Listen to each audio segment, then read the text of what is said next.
Inomina ng mga pambato ng Team Pinoy ang senatorial race ng 2013 midterm elections.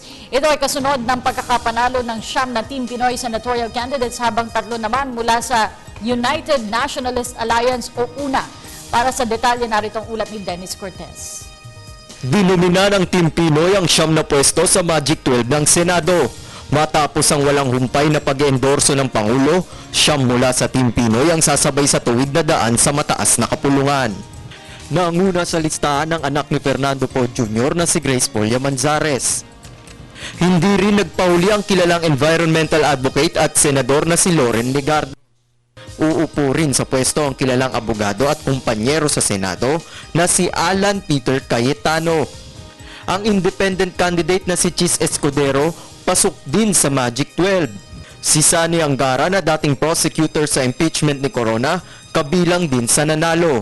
Tatahakin din ni Filipino social entrepreneur Bam Aquino ang tuwid na daan sa Senado matapos maihalal sa pwesto. Ang anak ng dating senador na si Coco Pimentel III muling manunungkulan sa pagkasenador.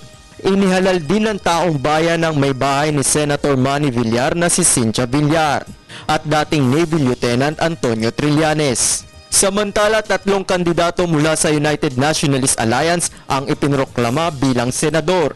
Kabilang dito ang anak ng pangalawang Pangulo na si Nancy Binay, dating sundalong si Gringo Onasan at dating kongresista ng San Juan na si JB Ejercito Estrada.